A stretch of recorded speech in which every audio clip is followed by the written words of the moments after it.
네, 은혜로운 찬양에 감사드립니다. 오늘부터 제가 하게 되었습니다.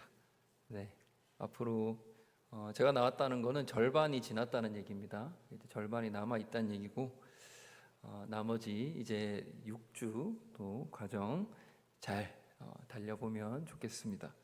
여러분 책 83페이지 쪽에 보시면 이 유닛 2의 주제가 나와 있습니다. 83페이지, 82, 83페이지 보시면 자, 율법의 하나님이라고 되어 있는 게 보이실 겁니다. 보이시죠? 네, 자막에도 띄었고요. 자, 율법의 하나님 부분을 제가 다룰 예정이고요. 책은 출애굽기, 레위기, 신명기 세 가지 책을 이용해서 율법의 하나님에 대한 이야기를 오늘부터 나누어 보도록 하겠습니다. 우리가 보통 율법 하면 조금 무섭고 또 무겁고 좀 딱딱하다라는 지켜야 한다 의무감이나 이런 것들에 조금 우리가 생각을 하게 되는데, 오늘 제목을 보시면 이 율법에 대해서 아주 좋은 제목으로 잘 풀어져 있습니다. 우리 7과 제목 같이 한번 좀 읽어보겠습니다. 자, 시작. 율법의 하나님은 사랑이시다. 뭐라고요? 네, 하나님이, 율법의 하나님이 어떤 분이시다? 사랑이시다 라는 접근을 해보려고 합니다. 자, 신학적 주제입니다. 같이 읽어볼게요. 자, 시작.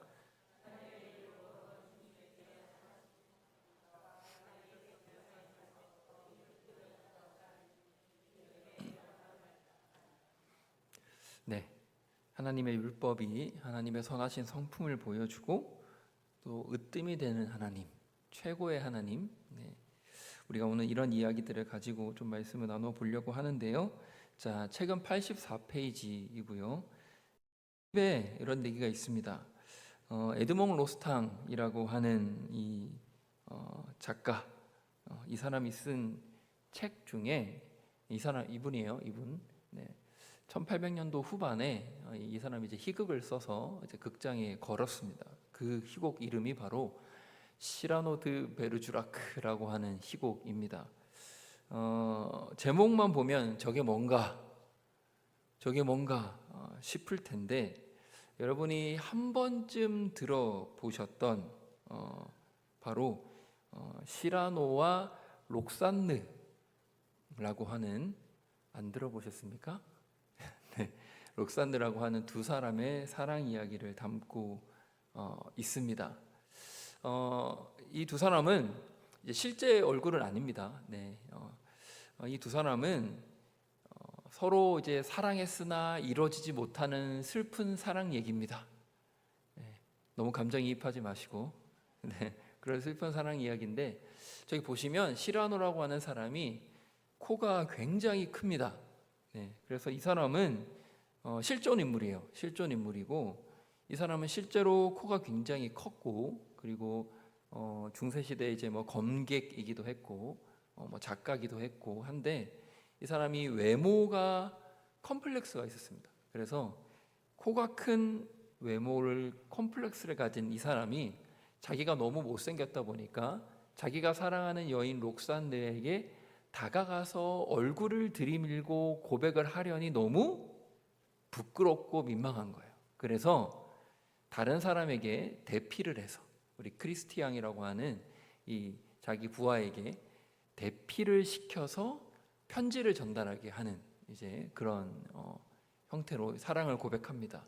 여러 번 사랑을 고백하려고 했는데 잘 되지 않고 결국 사랑을 고백하지 못하고 죽음에 이르는.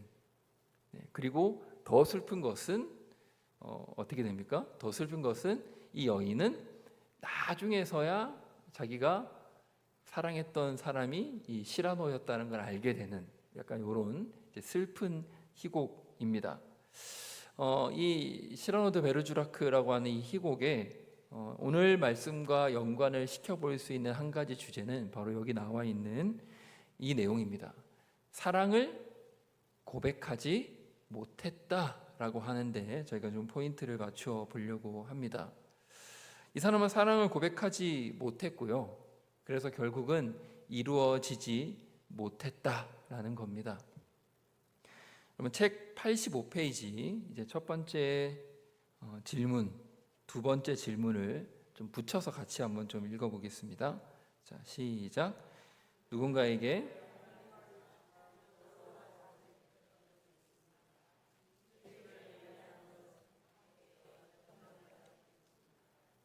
네, 뭐 그랬던 적 있으십니까? 혹은 진실을 얘기하는 것은 관계에 어떤 영향을 미칠까요? 각자 한번 생각해 보시면 좋을 것 같습니다. 오늘 우리가 들어가는 말, 이 내용이 우리 85페이지 첫째 줄, 이 내용이 핵심 내용인 것 같습니다. 우리 이 부분 같이 한번 읽어보면 좋겠습니다. 자막에 나와 있습니다. 자, 시작. 이 세션에서 우리는 이스라엘에 대한 하나님의 사랑 선포를 듣고 이 선포가 어떻게 해서 율법의 수여로 이어지는지 살펴볼 것입니다. 자, 아까 그 시라노라고 하는 사람은 사랑을 결국은 고백하는 데 실패했지만 사랑의 하나님께서는 사랑을 고백해 놓고 계신다라는 사실입니다. 그래서 하나님께서 어떻게 사랑을 고백하셨고 이 사랑이 어떻게 율법으로 이어지고 있는지에 대한 내용, 그래서 율법에 대한 내용으로 한번 보려고 합니다. 자, 85페이지 첫 번째 소제목이고요. 자, 같이 한번 또 읽어보겠습니다. 자, 시작. 율법에 하나님은 자기 백성을 사랑하십니다. 자, 하나님은 자기 백성을 사랑하십니다. 자, 오늘 출애굽기 19장 4절에서 6절까지 내용, 우리 3절 말씀인데요. 한번 같이 한번 읽어보겠습니다. 자, 시작. 내가 애굽 사람에게 어떻게 행하였음과 내가 어떻게 독수리 날개로 너희를 업어 내게로 인도하였음을 너희가 보았느니라. 세계가 다 내게 속하였나니 너희가 내 말을 잘 듣고 내 언약을 지키면 너희는 모든 민족 중에서 내 소유가 되겠고 너희가 내게 대하여 제사장 나라가 되며 거룩한 백성이 되리라. 너는 이 말을 이스라엘 자손에게 전할지니라. 아멘. 자, 하나님께서 이 사랑의 약속을 하고 계신데요. 4절에 보면 어떻게 행하였는지, 애굽 사람에게 출애굽 과정에서 어떻게 행하였는지, 그리고 너희가 어떻게 여기까지 인도하게 되었는지를 너희가 직접 보지 않았냐. 그리고 이어서 5절과 6절에 하나님이 다시 한번 언약으로 약속해지는 것이죠. 너희가 내 말을 지키면, 내 언약을 지키면 6절에 뭐라고 나와 있습니까? 내게 대하여 제사장 나라가 되고 거룩한 백성을 삼아 주겠다. 이렇게 얘기를 하는 거죠. 자, 책 86페이지입니다. 첫 번째 줄에 보시면 이 내용 같이 한번 좀 읽어보겠습니다. 자, 시작. 하나님은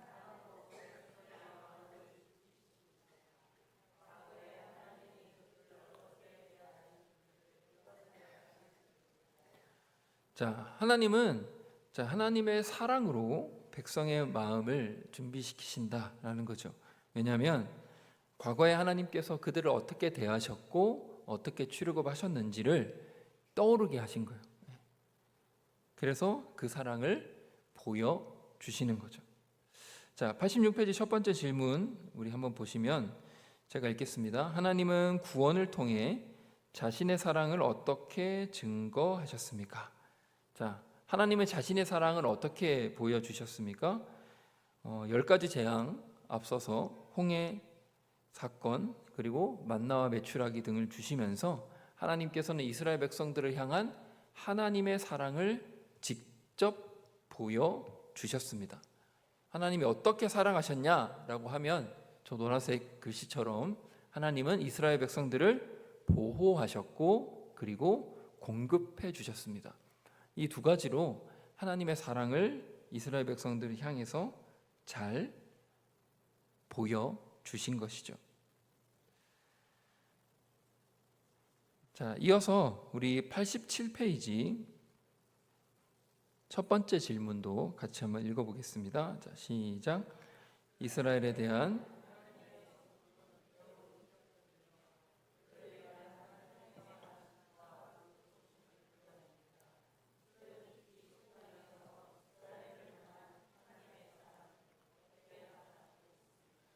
네, 오늘 본문인 출애굽기 19장에서 이스라엘 향한 하나님의 사랑은 어떻게 나타나고 있는가? 이것을 가장 잘 보여주는 성경 구절은 바로 19장 4절입니다. 우리가 아까 읽었는데요. 제가 한번 다시 읽어드리겠습니다. 내가 애굽 사람에게 어떻게 행하였음과 내가 어떻게 독수리 날개로 너희를 업어 내게로 인도하였음을 너희가 보았느니라. 자, 하나님이 뭐라고 표현하고 있습니까? 독수리 날개로 너희를 업어서 인도했다라고 이렇게 표현하고 있습니다. 이것은 하나님께서 사랑으로 세세히 돌보시는 하나님의 모습을 보여주는 것이죠.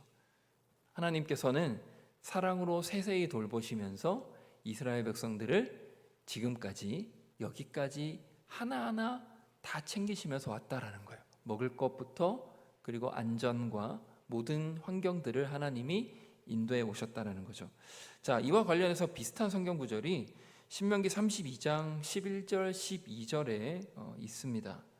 자, 우리 신명기 32장 11절 12절 같이 한번 읽겠습니다. 시작. 마치 독수리가 자기의 보금자리를 어지럽게 하며 자기의 새끼 위에 너풀거리며 그의 날개를 펴서 새끼를 받으며 그의 날개 위에 그것을 엎는 것 같이 여호와께서 홀로 그를 인도하셨고 그와 함께한 다른 신이 없었도다. 자, 여러분, 이 말씀이 굉장히 이스라엘 백성의 출애굽에 대한 이야기를 좀 잘 보여주고 있는 내용입니다. 왜냐하면 여러분, 독수리는 자기 새끼를 둥지에서 떨어뜨리는 걸로 이제 유명한 새입니다. 둥지에서 밀어버리는 거죠. 어떻게 보면 굉장히 무섭고 굉장히 단호한 것 같지만 떨어뜨려 놓고 그냥 방치하는 것이 아니라 어머니가 이제 엄마 독수리가 보고 있다가 높은 데서 떨어져서 이제 떨어질 때쯤 되면 어떻게 해요? 날개를 이렇게 탁 받아서 다시 올리는 거죠. 그 얘기를 하고 있는 겁니다. 새끼 위에서 지켜보고 있는 거죠. 그리고 새끼가 떨어지려고 하면 다시 받아서 끌어올려 주는 것이죠. 이런 것들을 반복하면서 새끼는 어떻게 해요? 이제 스스로 날 수 있는 그런 존재가 되어 가는 겁니다. 그런 것처럼 하나님께서 이스라엘 백성들을 친히 광야로 내모셨지만 그 광야의 시간을 통해서 하나님께서 세세히 보살펴 주시고 이스라엘이 어떠한 존재가 되기로 하나님의 백성이 되도록 하나님께서는 그렇게 세세히 돌보셨다라는 것을 보여주고 있는 말씀입니다. 하나님께서는 이스라엘 백성들을 사랑으로 세세히 돌보고 계셨다라는 사실을 기억하시면 좋겠습니다. 자, 우리 두 번째 소제목으로 넘어가려고 하는데요. 87페이지입니다. 자, 두 번째 소제목을 같이 한번 읽어보겠습니다. 자, 시작. 율법에 우리 삶에서 으뜸이 되셔야 합니다. 자, 출애굽기 20장으로 넘어오면 이제 10계명 이야기가 등장을 합니다. 오늘은 10계명 이야기 중에서 1계명, 2계명, 3계명 정도의 이야기를 좀 나누어 보려고 하는데요. 자, 출애굽기 20장 3절에서 6절 우리 이 부분 같이 한번 좀 읽어보겠습니다. 자, 시작. 너는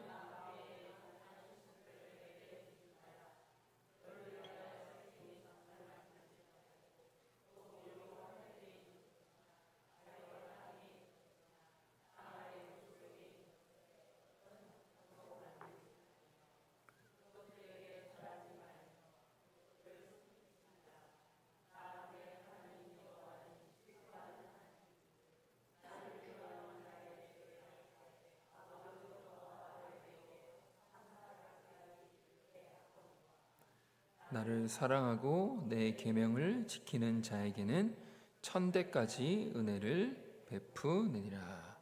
아멘. 자, 88페이지 첫 번째 질문을 보시면 이런 질문이 있습니다. 이 질문 제가 읽어드릴게요. 자, 첫째 계명을 어기지 않으면서 다른 계명 중 하나를 깨뜨릴 수 있습니까? 가능한지 혹은 불가능한지 그 이유를 얘기해 보세요. 이렇게 되어 있습니다. 여러분, 첫째 계명을 깨뜨리지 않으면서 다른 계명을 깨뜨릴 수 있을까요? 여러분 어떻게 생각하십니까?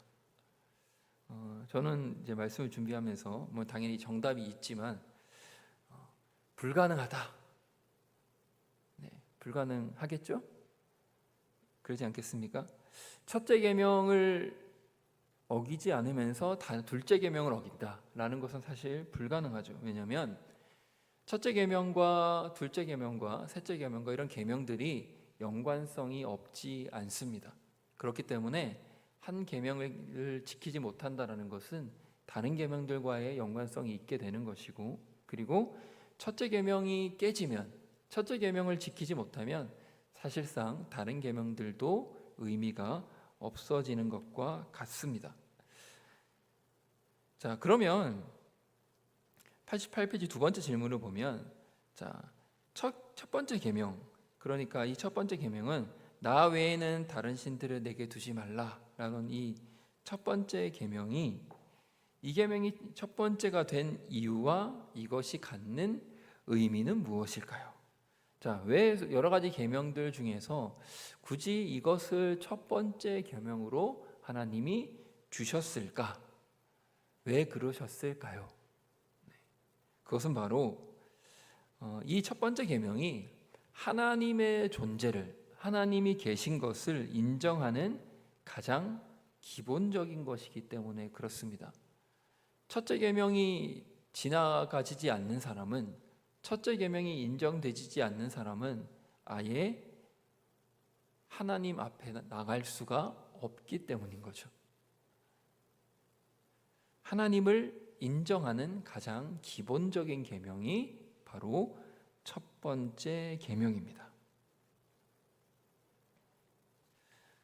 이해되시죠? 네. 자, 88페이지 제일 끝에 마지막 단락에 보면, 자, 둘째 계명은 이렇게 시작합니다. 우리 이 부분 자막에도 있는데요. 같이 한번 읽어보겠습니다. 자, 시작. 둘째 계명은 첫째 계명을 더 자세히 진술합니다. 죄로 인해 지음을 받았으면서도 거꾸로 하나님을 우리처럼 만들려고 시도합니다.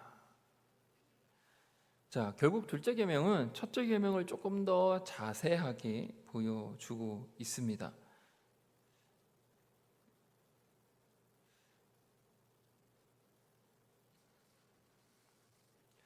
자, 89페이지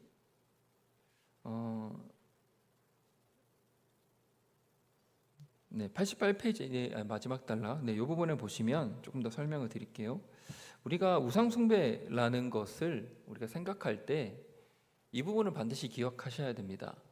하나님을 우리처럼 만들려고 하는 시도, 여기 이렇게 표시가 되어 있는데, 하나님을 내 마음대로 하려고 하는 시도, 이것이 우상숭배의 근본입니다. 그러니까 내가 하나님의 자리에 가 있으려 하는 겁니다. 그래서 우리는 하나님의 형상으로 지음을 받았기 때문에 하나님을 따라가야 하는 존재인데, 그럼에도 불구하고 그렇게 하지 않고 어떻게 해요? 반대로 내가 하나님 자리에 가 있고 하나님을 아래로 내려서 하나님이 날 따라오도록, 하나님 나 이거 해주세요, 하나님 나 이거 필요해요, 하나님 나 이거 잘 되게 해주세요 하게 되는 그 위치가 바뀌는 것을 계속해서 시도하는, 그것이 바로 우상숭배다라는 것을 기억하시면 좋겠습니다. 자, 이것과 관련해서 89페이지 첫 번째 질문은 이렇게 질문을 합니다. 제가 읽어드릴게요.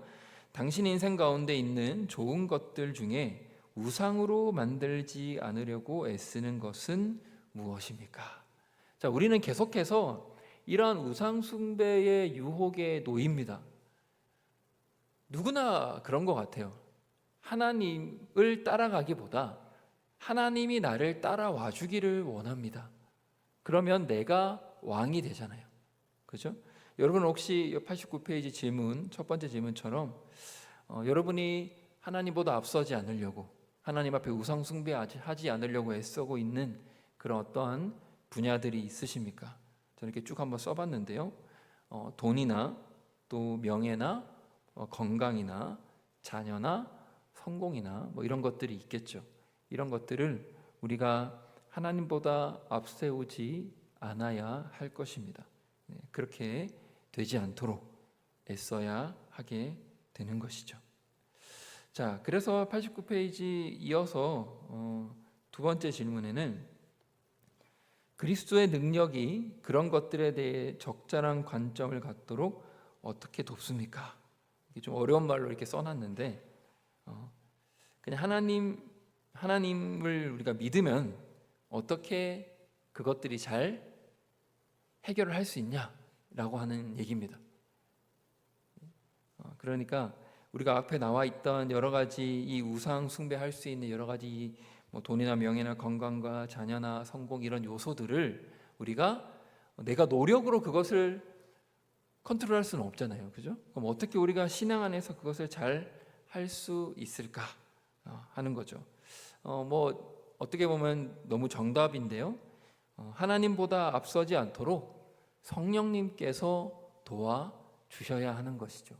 그러니까 이것은 사람의 능력으로는 할 수 없는 것 같아요. 우리의 욕망과 욕심은 항상 내가 하고 싶은 대로, 내 뜻대로, 그리고 내가 하는 일에 하나님을 끌어다 쓰는 것을 좋아하는 것이 인간의 본성인 것 같습니다. 그런데 하나님보다 우리가 앞서지 않도록 도우시는 성령의 도우심이 있기 때문에 우리가 하나님 앞에 범죄하지 않고 또 우상 숭배하지 않고 계속해서 갈 수 있도록 도와주시는 것 같습니다. 자, 이해되셨죠? 자, 세 번째입니다. 자, 책 한 장 더 넘기시면 자, 90페이지입니다. 자, 세 번째 소제목 같이 읽어보겠습니다. 자, 시작.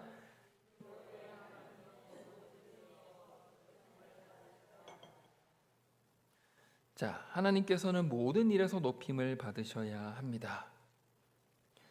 자, 90페이지 두 번째 단락. 두 번째 단락 하나님의 이름을 경외하라 라고 되어 있는데요. 이 부분 해서 여기 나와 있는 장면만 같이 한번 읽어보겠습니다. 자, 시작. 하나님의 이름을 경외하라는 것은 그분의 이름을 함부로 사용하지 말라라는 것입니다. 그래서 하나님의 이름을 사용할 때는 항상 신중히 해야 합니다.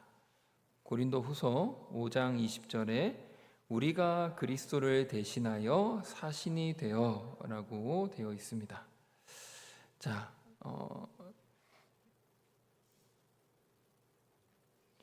지금 출애굽기 20장 7절에서 11절 내용은 우리가 읽지 않았지만 이 안식일에 대한 이야기를 기록하고 있습니다. 자, 그러면서 우리가 하나님의 이름을 망령되이 일컫지 말라 하고 그 다음에 안식일을 기억하여 거룩히 지키라 이렇게 이어지잖아요. 그 얘기를 다루고 있는데 여러분 하나님의 이름을 거룩히 여기는 것 그러니까 반대로 하나님의 이름을 망령되이 일컫지 않는 것은 무엇을 말하는 걸까요? 자, 90페이지 첫 번째 질문을 보면 자, 이렇게 질문이 나와 있는데요. 또 같이 한번 읽어보겠습니다. 자, 시작. 하나님의 이름이 세상에서 남용되지 않게 하려면 어떻게 해야 할까요? 자, 뭐 우리가 하나님의 이름을 남용하는 것은 뭐 여러 가지가 있겠죠. 하나님의 이름을 걸고 뭐 내기를 한다든지 뭐 맹세를 한다든지 하는 그런 것부터 시작해서 또 뭐 화가 날 때 뭐 하나님의 이름을 모독한다든지 뭐 그런 것들도 있을 수 있을 겁니다. 어쨌든 이러한 개인적인 것들도 있겠지만 세상에서 하나님의 이름이 망령되게 불려질 수도 있다라는 사실을 기억해야 됩니다. 여러 가지 사탄의 문화와 또 믿지 않는 사람들 뭐 여러 가지 세대 속에서 그렇게 될 수도 있는데 그러면 우리가 하나님의 이름이 망령되이 일컬어지지 않도록 하나님의 이름이 세상에서 남용되지 않도록 하려면 우리는 어떻게 해야 될까요? 제가 아주 짧고 명쾌한 답을 가져왔습니다. 그것은 바로 하나님을 경외해야 하는 것입니다. 하나님을 경외함, 이것이 계속해서 이제 성경에 나오는 우리가 그리스도인으로서 또 하나님을 믿는 자로서 해야 될 자세이면서 태도이죠. 하나님을 경외하는 사람은 하나님의 이름을 존귀하게 여깁니다. 하나님을 망령되이 일컫지 않습니다. 자, 91페이지 첫 번째 질문을 보면 이 내용에 대해서 확장해서 질문을 던집니다. 자, 하나님은 왜 이것을 이토록 심각하게 여기실까요? 자, 망령되이 일컫는 것을 왜 이렇게 심각하게 여기는 걸까? 그것은 바로 하나님을 망령되이 일컫는다는 것은 하나님을 업신여기는 것이기 때문에 그렇습니다. 그러니까 이것이 사실 첫째 계명과 연결되는 거예요. 우리가 하나님이 우리 삶의 첫째가 되지 않으면, 하나님이 우리 삶의 첫째가 되지 않는 순간 그것이 우상 숭배가 되고, 그리고 그것이 우상 숭배가 되는 순간 우리는 하나님을 업신여기게 되게 되는 것입니다. 그렇기 때문에 이것이 하나로 다 연결이 되어 있고요. 그리고 그래서 우리가 하나님을 경외해야 하고 하나님의 이름을 망령되이 일컫지 않아야 할 줄로 믿습니다. 네, 너무 열심히 집중하고 계신 것 같은데. 네, 자, 한 페이지 더 이제 보시면, 네, 92페이지입니다.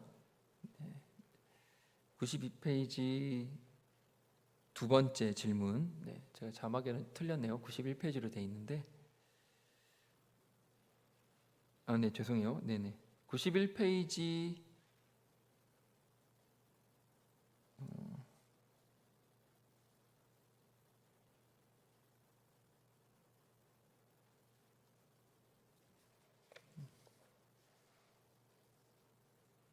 잠시만요. 이게 어디 거지? 92페이지가 맞네요. 예. 92페이지 첫 번째 단락, 제가 91이라고 해서 헷갈렸습니다. 자, 92페이지 첫 번째 단락 둘째 줄, 네, 둘째 줄입니다. 둘째 줄 보시면 하나님의 백성이 찾으셨습니까? 네, 못 찾으셨으면 자막 보시면 됩니다. 자, 92페이지 첫 번째 단락 두 번째 줄, 요 자막 같이 한번 읽어보겠습니다. 시작. 하나님의 백성이 거룩하게 지켜야 할 안식일은 모든 행위에서 구별되어야 합니다. 일주일에 6일은 생계를 위해 일하고 질서를 유지하기 위해 힘써야 합니다. 하지만 하나님은 백성이 하나님께 집중할 수 있도록 일상적인 활동을 잠시 멈추게 하십니다. 아멘. 자, 91페이지부터 내용은 이제 네 번째 계명입니다. 바로 안식일을 기억하여 거룩히 지키라라고 하는 내용입니다. 여러분 아시다시피 안식일은 우리가 현재로서 안식일을 정확하게 날짜로 지키고 있지는 않습니다. 우리가 예수님이 이제 십자가 이후로 우리 교회는 주일을 거룩하게 지키고 있는 중이죠. 그래서 날짜가 사실 안식일은 토요일이고 날짜 자체가 뭐 그렇게 중요하다라고 보지는 않습니다. 의미가 더 중요하다라고 보는 것이고요. 그래서 일주일에 하루 하나님 앞에 구별돼서 이 시간을 올려 드리자라고 우리는 주일날 예배를 드리고 있는 거죠. 자, 92페이지 죄송합니다. 92페이지 두 번째 질문입니다. 네, 이 질문 같이 읽어보겠습니다. 자, 당신의 정체성과 생계를 위한 일에 얼마나 의지해 왔는지 구체적으로 말해 보세요. 자, 우리가 안식일을 지키는 가운데 여러분이 안식일을 제대로 지키기 위해서 얼마나 노력하신 것이 있는지, 혹은 반대로 내가 삶이 너무 바빠서 또 때로는 안식일을 거룩하게 지키지 못하면서 하나님 앞에 나간 적은 없는지, 네, 여기는 말해보세요 이렇게 되어 있지만 말하시지 않고 머릿속으로 생각해 보시는 걸로 하겠습니다. 자, 우리가 92페이지 세 번째 질문인데요. 네, 제가 계속 이 페이지가 91로 나오는데 제가 잘못했습니다. 자, 92페이지 세 번째 질문. 자, 같이 또 읽어보겠습니다. 자, 시작. 안식일 준수가 하나님께 다시 마음과 뜻을 다하도록 어떻게 돕습니까?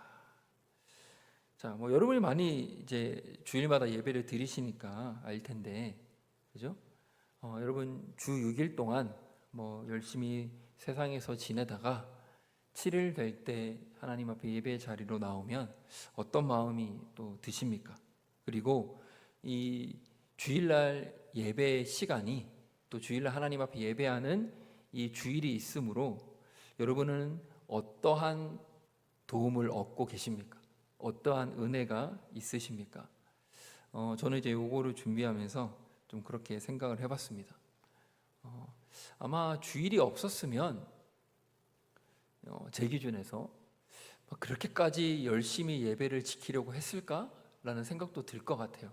바쁘면 그냥 다음날 드리지 하고 넘어갈 수도 있을 것 같고 그럴 텐데, 이 주일날 딱 날짜가 정해져 있기 때문에 우리가 모든 것을 잠시 쉬고 하나님 앞에 나갈 수 있는 거죠.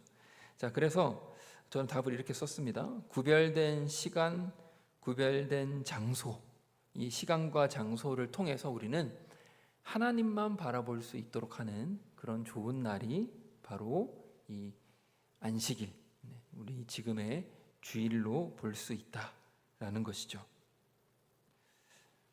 여러분 어떠십니까? 네. 자, 결론입니다. 네. 자, 결론을 보시면 율법을 주신 이유, 오늘은 율법에 대한 이야기를 좀 살펴봤는데요. 자, 율법을 주신 이유 92페이지. 네. 91페이지가 맞았네요, 또. 네. 죄송해요. 네. 맞았는데. 네. 네, 오랜만이라 그런 걸로 이해해 주시면 좋겠습니다. 네. 자, 92페이지 아래서 다섯째 줄, 이 내용을 제가 조금 기록해 왔는데요. 우리 같이 한번 읽어보겠습니다. 자, 시작. 그들은 율법을 통해 거룩한 소명을 받았습니다. 이스라엘은 율법에 순종함으로써 하나님을 드러내고 그분이 세상에 하신 일을 증거할 특권을 받았습니다. 아멘. 여러분, 아까 우리가 읽었던 본문에서 하나님이 뭐라고 얘기하시는지 기억나세요? 19장 5절을 보면 너희가 내 계명을 지키면 너희는 내 백성이 되고 나는 내 하나님이 되겠다. 네. 하나님이 그렇게 말씀해 주시는 것처럼 이스라엘 백성들이 율법을 지킴으로 인해서 그들이 하나님의 백성이 되는 거예요. 그러니까 여러분, 율법은 딱딱하고 힘들고 고통스럽고 슬픈 것이 아니라 이스라엘 백성들은 율법을 통해서 하나님의 백성이다라고 하는 그런 큰 은혜를 받은 겁니다. 그리고 그 율법을 지켜냄을 통해서 하나님이 하신 일을 세상에 드러내는, 증거하는 일을 받았다라는 것이죠. 자, 요 내용이 여러분 잘 아시는 마태복음 5장 17절, 우리 예수님이 오셔서 하신 말씀인데요. 이거 같이 한번 읽어보겠습니다. 자, 시작. 내가 율법이나 선지자를 폐하러 온 줄로 생각하지 말라. 폐하러 온 것이 아니요 완전하게 하려 함이라.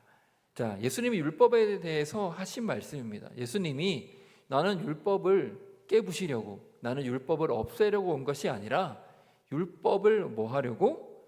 완전하게 하려고 왔다라고 하신 거예요. 그러니까 하나님은 이 율법을 완전케 하셔서 율법을 따르는 사람들이, 하나님을 따르는 사람들이 완전하게 갈 수 있는 길을 제시한 것이죠. 자, 그래서 우리가 오늘 결론을 제가 이렇게 내려고 하는데요. 우리가 어떻게 살아가야 될까? 바로 여기 노란색 글자만 같이 한번 읽어보겠습니다. 자, 시작. 율법을 완성하신 예수님을 따라 오늘도 살아가야 합니다. 아멘. 여러분, 오늘 말씀을 다시 한번 짧게 정리해 드리려고 합니다. 여러분, 율법은 율법의 하나님은 사랑의 하나님이십니다. 하나님은 이스라엘 백성과 율법을 통해서 언약을 맺고 하나님의 백성 삼아 주셨습니다. 그리고 이스라엘 백성들은 그 율법을 지킴으로 하나님의 백성이 되었고 세상에 하나님을 알리는 존재들이 되었습니다.